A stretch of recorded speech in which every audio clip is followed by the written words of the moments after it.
Ayun, so good evening sa inyo guys. Ngayon po ay Friday, March 22, 2024 at binawi din ni index po natin yung galaw natin kahapon na yan. So nag-profit taking kasi kay ICT, lumabas din siguro yung mga nag-gains na kahapon at yun nga nag-drop siya ng gan ba kalaki? 7.44%. So nag-drop si ICT natin. Tapos meron siyang net foreign sale na 50 million. Ayan. So nawala ulit yung pag-asa natin doon sa break sa 7,000 levels natin. So mukhang next week na lang ulit natin, malalaman ulit.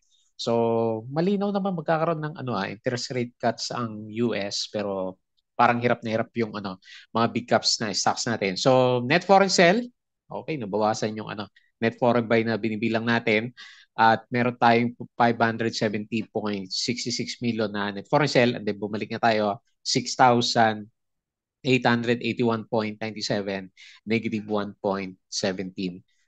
Okay, so matamlay yung mga big caps natin.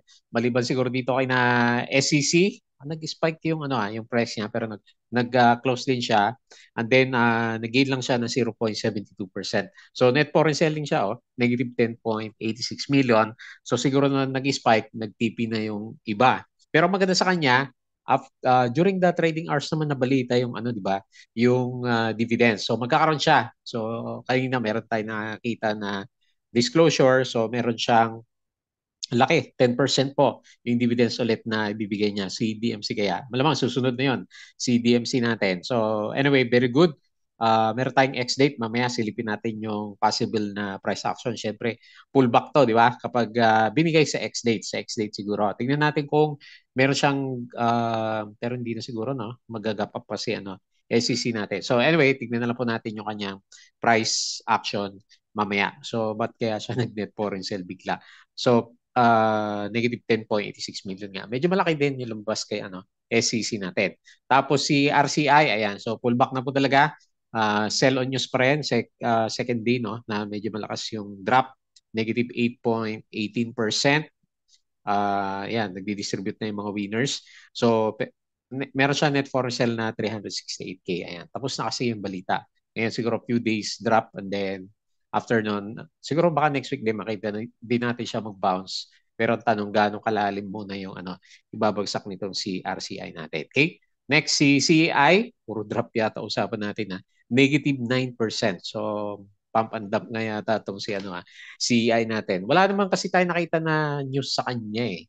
So nakikita na lang natin sina ATN, ito sina CI biglang nag-spike yung price niya. So 24K net foreign buy siya. Profit taking na rin. So Friday.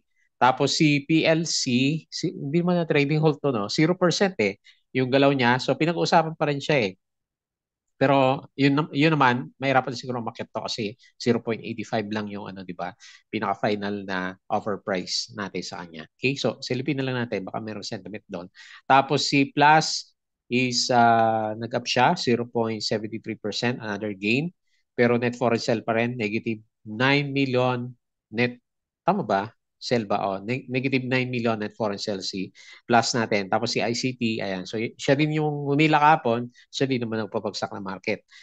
Negative 7.44% and then meron nga po siyang 50 million na net foreign sell dito sa ating market. Ayan. So mukhang matamlay yata yung galawan ng mga penny stocks natin, mga high flyers. Pero kumita naman sila, di ba, Monday to through Thursday, di ba, yung mga high flyers natin naglalabasan. So yun nga lang ngayon, dapat mabilis ka lang kasi malakas din yung laglagan ng mga high flyers na stocks natin. Okay? So yun po yung ating overall picture dito sa market, sa trending stocks. Disclaimer guys sa mga bago dito sa channel natin, as usual, paki-double check na lang po yung ating mga ginagawang vlogs is for educational purposes. Huwag mo po siyang gagamitin as a reason para mag-buy, mag-sell, mag-hold, kung ano man sa mga stocks kasi meron pong risk na involved sa trading sa market. Due diligence lang po kung anong gusto mong bilhin na stocks. Kaya na lang po bahala mag-decide kung ano naman yung gusto mong gawin sa kanya. And then follow po ako dito sa ating Kalabi Trader YouTube channel as usual. Subscribe ka lang po. At sa mga gusto ng trading group, meron po tayong community so join ka lang po dito. So dito or dun sa Patreon, same lang naman po yan. Okay? So double check mo na lang. So sa mga nanonood, as usual, ayan, medyo mahina tayo. Bakit kasi yung mga gumagalaw kasi for the week is sila-sila din lang, di ba? Sina Plus, sina sina Bell, sina RCI, the rest ng mga stocks natin, nagsa-sideways lang yung galaw. Yun lang, pumitik lang si ICT kahapon. Pero binawi din naman niya. Okay, so check na lang po yung ating trending stocks, company reviews, yung ating mga sample trades, mga basic indicators. So weekends na naman, aral ulit tayo para mahasa tayo sa market. Fundamentals, yung mga risk management plus yung ating PSE stock market studies naman. Then sa mga mahilig sa crypto, games, follow mo lang po ako dito sa ating Flavi Trader Crypto ko to. Eventually, hopefully, magkaroon naman tayo ng vlog dyan. Wala kasi tayo masyado makita. Tapos ngayon, lalo na ngayon, medyo nangihina ulit si cryptocurrencies. Sa social media, Facebook account, follow mo din po ako para sa mga postings natin. Okay, wala akong nakita na gano'n. May gustong sumali dito sa ano. Ito yung mga gustong sumali po So until March 23 na kasi ito eh. So ayan, congrats na lang yung mga napili dito o kung wala pa. Meron ako napili na isa eh pero wala akong makita, walang gusto yata umattend ng seminar. Ayan. So kung meron may gusto po, so double check niyo lang to. I-ano mo lang diyan, i-comment mo lang and then may link kasi yan eh. Ibibigyan natin yung link para makasali kayo. Okay? So, personal kasi yan eh. Hindi pwede yung online. Okay? So, follow mo din ako dito sa ating Facebook page na Palabi Traders para updated sa mga posts.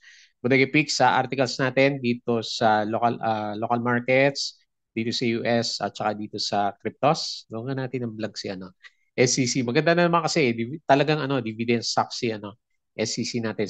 Maganda sa kanya, nagde-drop siya, bumabalik doon sa sa taas. So, doble panalo, di ba? Ayan. So, follow mo rin ako dito sa ating Money Earners. Ayan. So, yung mga vlogs naman natin. Medyo may na ngayong Friday. Pero kapon, last na yung website natin. Tapos, okay, hindi ko pa nakita yung summary ng nung wala pa si Philippine Stock Exchange natin eh. Naglabas na ba? Naglata. Hindi ko pa nakita eh. Si bilyonaryo lang to eh. Maganda sana yung galing kay Philippine Stock Exchange lagi, yung pinaka-summary. Ayan. So anyway, wala siya. So dito na lang tayo. So alam naman natin, net for and sell for today's trading. And then ito yung mga binenta. Ulilat pa rin si Security Bank, ASEN, APF, Gen, SCC, CNPF, DNL, EMI, dami binenta. ABA, ECAB, AGI, Costco, Ali, E-REITs, PhilREITs, MEG, yung mga properties, Globe, SEB at saka si ICT naman natin. Tapos yung binili, bangko pa rin, BDO, BPI, Metrobank. May mga balita na mababa yung mababa yung inflation sa sa Philippines. Manila Water, ANI, GSMI, ANI sa kasi Green, tumaas kanina umaga. All Secret, Tel, Converge at saka si PLC nating PLC. Okay, kahit 0% siya. No? Okay? So ito yung recap natin, 6,881.97. Talaga nakapako tayo sa 6.8. Cash bonanza. So Seed Consortium Rewards SEC shareholders loyalty with 14.9 billion dividend, which is equivalent nga po yan sa 10% na dividend. So very, very generous si SEC. At saka si DMC siguro palabas na rin yan. PBB, so 77% year over year. Bloom, okay na yan, settled na. BPI plans to sell all of its holding to digital lender GoTime Bank, which is ito yata yung pabagsak kay GGS natin. So bawal yata kasi parang conflict daw of interest. Tapos sa Call Financial, ano ba to? AC, Industrial eyes more opportunity with Bosch, Philippines. JT Cap, core profit sustained momentum. ASN reducing estimates as project completion delays affect earnings. JT Cap, ito maganda up siya ng 57%. Wilcon, meron siyang dividends, di ba? Tapos, down pala earnings niya, 9.5%. Santa Lucia, SLI, approves acquisition of parcel of land in Batangas. Mermart, discloses 200 sari-sari store. And di na nakaangal si Mermart. So ito yung sabi ko kanina. So the March inflation rate is unlikely to be higher than last month's level, the National Economic and Development Authority, NEDA said. Pero parang yun ba yung tama ba yung nakita ko ng balita si NEDA director natin naipit sa may elevator na 2 hours yata yun, hindi gumana yung elevator niya. Okay, so ito yung mga winners kanina umaga. Okay na, nung umaga, di ba? Mas okay siya. Nag-drop na pala kaagad tayo. Nag 0.8%. Opening pa lang eh. Binawian na si ICT. AC Industrial Partners with Bosch, PLC. Okay yung earnings yan. Robinson, REIT. Stable operations, growing profits. Gokong Way Back rate report solid 2023. Artalan, nag-subscribe 450,000 preferred shares. MAC declares cash dividend 0.1. SMC and PGP breakground 34 billion Pangasinan Link Express PLEX Phase 1. Ayan, so pinapaganda na yung mga probinsya. AC signs MOU with Bosch. Alternergy receives PSE approval on the listing of preferred shares. BPI Island targets high network clients. Okay. Ano lang siya, parang promotion lang. BPI to sell Go Time, Alter, GSIS. Okay na yan. Kapon na pag-usapan na natin yung mga yan. Tapos yung galaw sa US market is okay pa rin sila. So tayo lang talaga medyo um, para naka-jail si si PSE. Hindi makalampas talaga sa 7,000 level naman natin. Okay? So ilan po yung mga posts. Walang summary si Philippine Stock Exchange natin. And then patalastas ulit yung mga gusto ng guide sa trading po sa Philippine market. Pwede po kayong sumali dito sa Patreon natin. So open po 'yan. So message muna lang po ako pag nag-join ka para may sama kita sa trading group naman natin. Okay? So check na lang po 'yan, mga ka-patrons. Ayan. So punta tayo dito sa summary ng market. Downtrend pa rin yung yung RSI natin. Buti hindi bumibigay si PSE, no. Kasi lahat ng indicators, nagkakaroon siya ng divergence end of the March na kasi. 'Di ba? In-expect natin during this time. So kung hindi siya naka-breakout sa 7K, so magpo-pull back si PSE natin kasi labasan ng earnings, 'di ba, during this time. Normally is nagda-drop muna yung mga stocks natin. So anyway, tignan natin next week. Too early to say kasi andito lang naman siya malapit sa MA20. Nandiyan pa rin naman sa taas. Yun nga lang, bad sign. 570.66 million net foreign sell. And then meron tayong negative 1.17% na loss ulit dito sa index, which is si ICT lang naman yan. Ayan.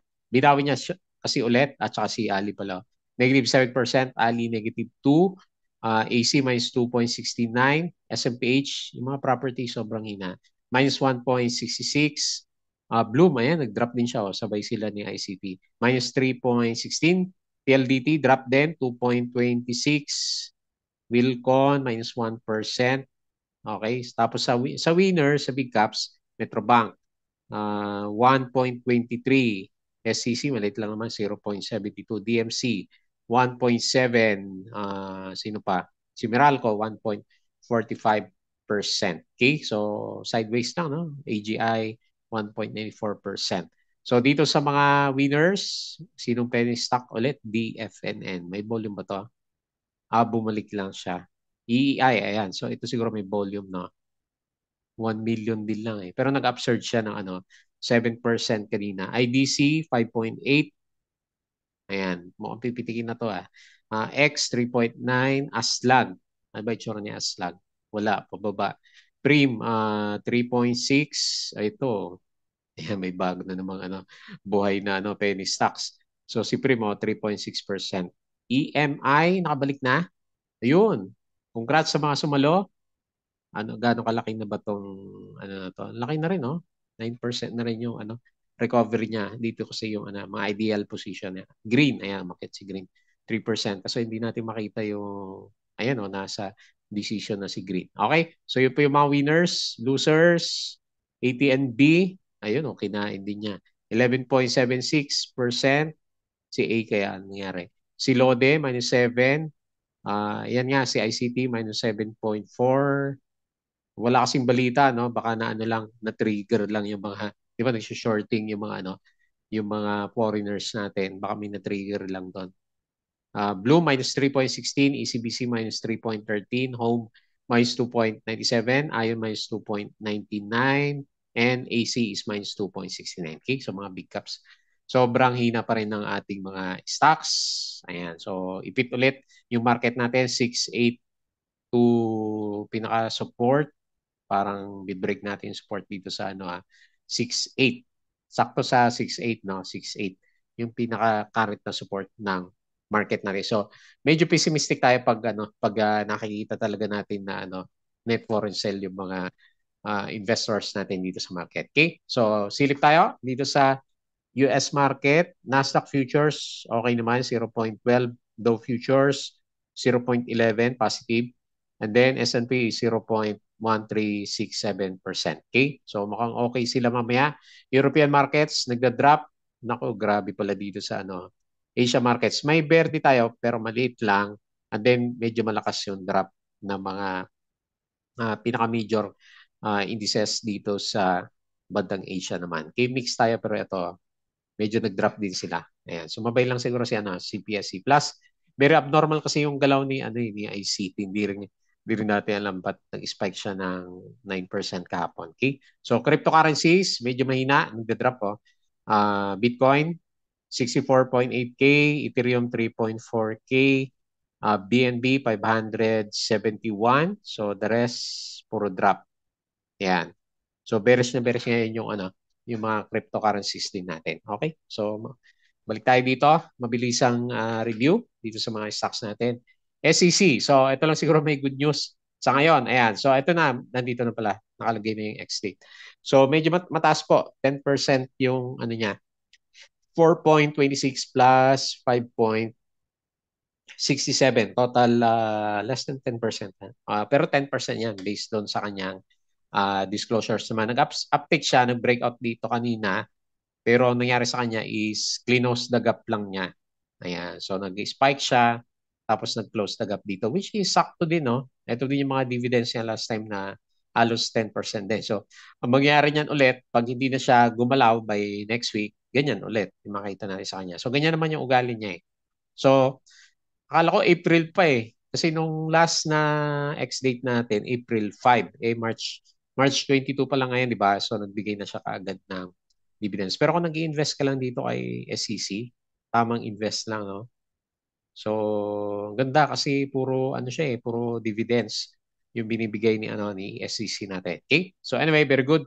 Yung price action niya, so hindi ko parang ang hirap i-predict kung magbe-breakout pa kasi anong oras ba lumabas yung ano yung disclosure natin na to saglit. Ito, so andito na yung details. Hindi ko nakita yung ano eh kung anong oras ba to? Wala yung oras eh. Anong oras nilabas yung disclosure niya. So, meron siyang dividends dito, yun nga po is around 10%. 10% na dividend yields. Tapos ang pinaka-ex date is based sa disclosure natin or dito sa chart is nasa April 8, Monday. So, 2 weeks pa. 2 weeks pa naman.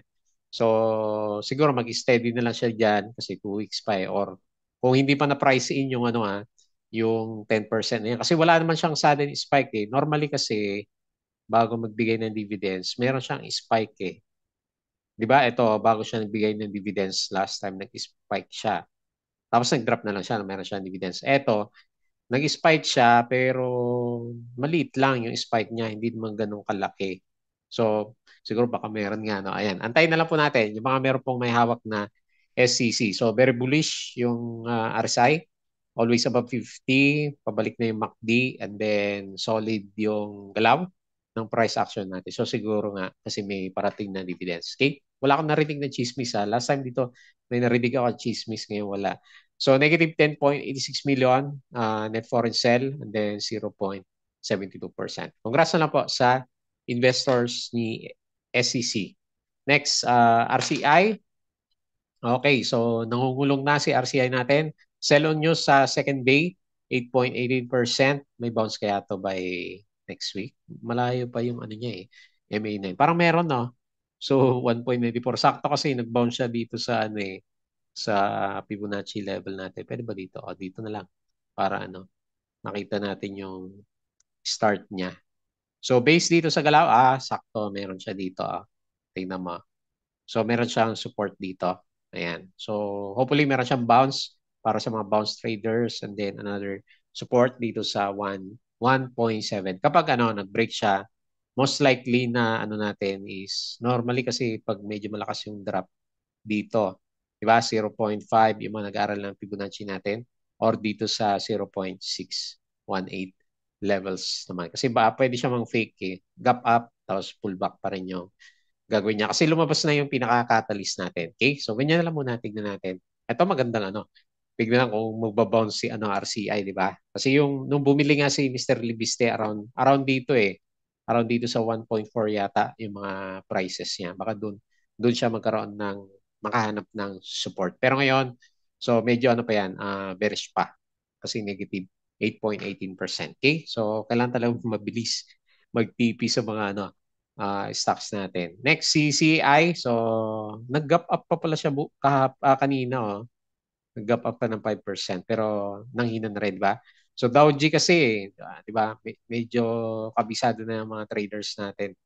Pag malaking Dow G, next na kasunod is red candle. So after nyan, Fibonacci, sakto.